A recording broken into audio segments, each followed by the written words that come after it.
I'm going to start by reading from Isaiah chapter 55. Come, everyone who thirsts, come to the waters, and he who has no money, come, buy and eat. Come buy wine and milk without money and without price. Why do you spend your money for that which is not bread, and your labor for that which does not satisfy? Listen diligently to me, and eat what is good, and delight yourselves in rich food. Incline your ear and come to me. Hear that your soul may live, and I will make with you an everlasting covenant, my steadfast, sure love for David.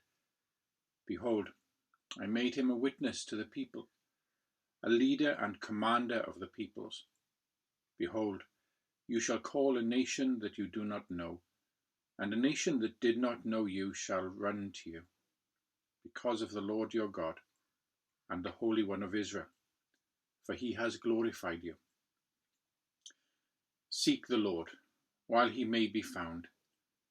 Call upon him while he is near. Let the wicked forsake his way, and the unrighteous man his thoughts.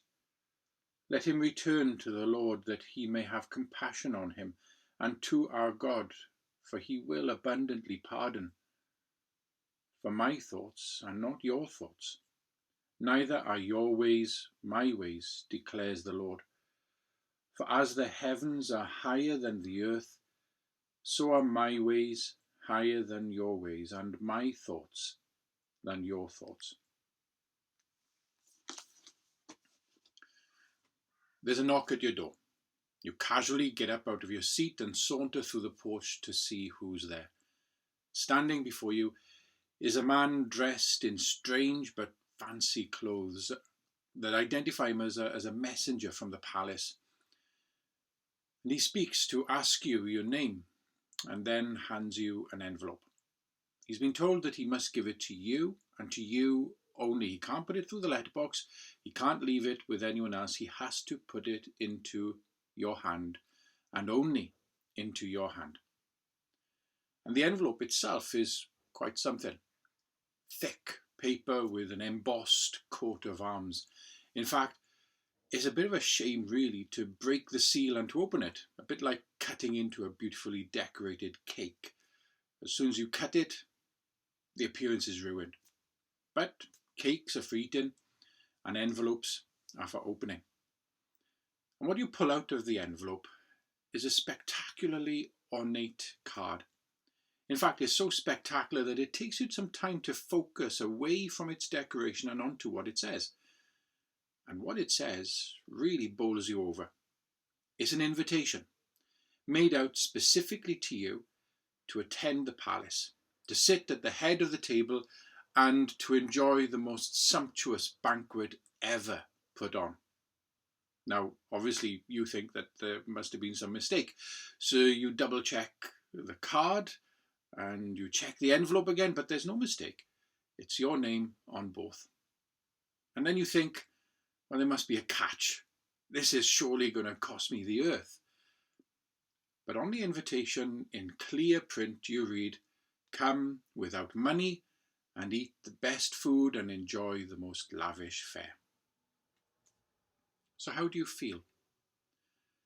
How do you respond to this? I guess delight, no doubt, at least initially. But after a while, for most of us, I think self-doubt will start to kick in. I can't go. If I go, I'll only show myself up. Everyone else will be posh. They'll find out that it was all a mistake, and I'll be humiliated. I'll be out of place. I'll stick out like a sore thumb. Now, what's being exposed by our reaction here is our sense of guilt and shame. This is something that we feel very keenly. And we don't necessarily think that we're bad people, and if someone were to suggest that we are, we would rightly be offended. But our sense of guilt is still there. It's hidden in the depths of our psyches, and it shows itself to us sometimes. We feel its presence in that sense of awkwardness we get when someone pays us a compliment, We want to dismiss the compliment, deflect it onto someone else, or deflect it onto something else, so long as we don't have to accept it and feel the warmth that it brings. We feel its presence sometimes in that discomfort when someone makes a fuss about us and someone makes out that we're really important, really significant. It's there in our need, our compulsion, that is, to repay a favour. We can't accept a favour without doing something in return. Or our need to buy a return gift when absolutely none is expected. It's as though we don't deserve the gift. We don't deserve the favour. And it's perhaps most visible when we mess up in some way and immediately we tell ourselves off with an anger and a harshness that we would never think of unleashing on anyone else. All of this is broadcasting that we don't actually feel that we deserve good things to happen to us. We don't deserve compliments. We don't deserve tokens of love. What we deserve is anger and retribution. Now, for others of us, on the other hand, our guilt is only too apparent.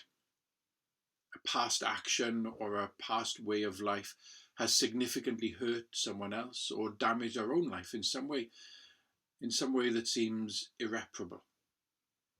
It's always there, reminding us of how we've messed life up. In one sense, we'd love to be rid of this sense of guilt and shame.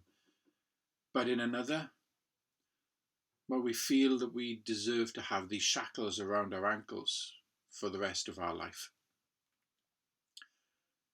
So what can possibly take away this guilt that we all feel?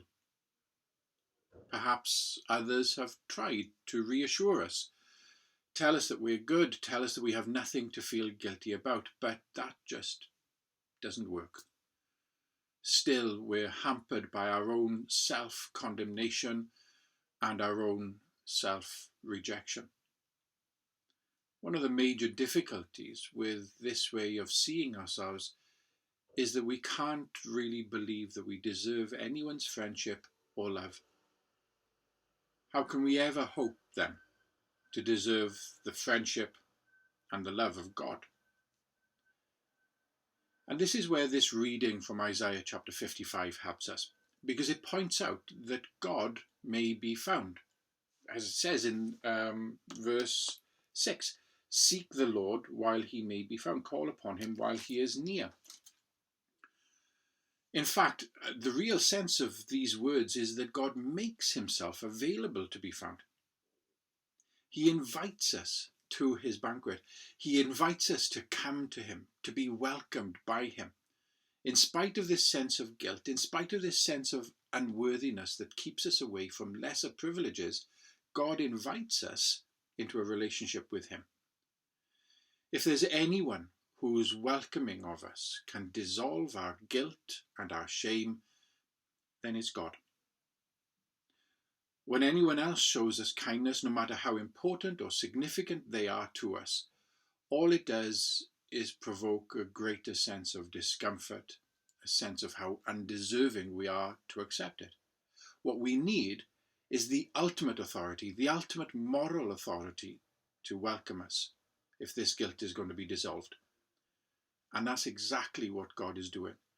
That's what God is inviting us to experience when he asks us to come to him and to experience his welcoming. But what does this really mean? What does it mean to come to God? It's talking about entering into a relationship with God, a relationship that's experienced through personal transformation, a transformation that brings our lives more in line with who God is. It's a transformed way of being in the world that's combined with a transformed way of seeing and understanding the world. In short, this is an invitation to a better life, a better way of living. It's the kind of thing that happened to the Apostle Peter. When Jesus first invited Peter to follow him, to learn from his way of life and to learn from how he saw the world, to learn about him, Peter couldn't get his head around it and was overwhelmed by a sense of guilt. We're told that he says immediately, "Depart from me, for I am a sinful man, O Lord." I mean, that's the guilt that we're talking about, isn't it? I don't deserve this. I can't accept this. I don't think that I myself am worthy of what you're trying to give me. But Jesus wasn't put off one bit by this. Don't be afraid, he says. From now on, you will be catching people. Jesus wasn't put off by Peter's confession of sin and of unworthiness. He continued to invite him. He continued to reach out to him with his hospitality and his welcoming.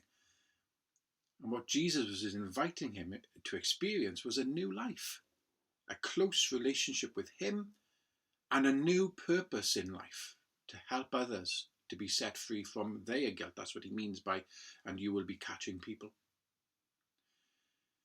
It seems inconceivable to us that we can be accepted and welcomed into a relationship with God. On one level, of course, on a thinking level, this seems perfectly natural. This is what God is meant to do, after all, isn't it? As one person once said to me, it's his job to forgive us. But on a deeper level, on a level of our deepest feelings and our deepest beliefs about ourselves, we find it really hard to accept this, because we are so convinced that our guilt is too real for others to deal with. And so God, in this passage that we read, gives us a lesson in the vastness of his compassion. This is what we read. For my thoughts are not your thoughts, neither are your ways my ways, declares the Lord. For as the heavens are higher than the earth, so are my ways higher than your ways, and my thoughts than your thoughts. God is talking about his compassion here, and he says it's out of this world. It is big enough to deal with your guilt. Look at the sky, he tells us. Look into the vastness of the universe at night. See the unthinkable greatness of our galaxy, the Milky Way, all 53,000 light years of its span. Now get lost in that desolation of the 25,000 years it takes light to travel from the Milky Way to Canis Major, the nearest galaxy to our own.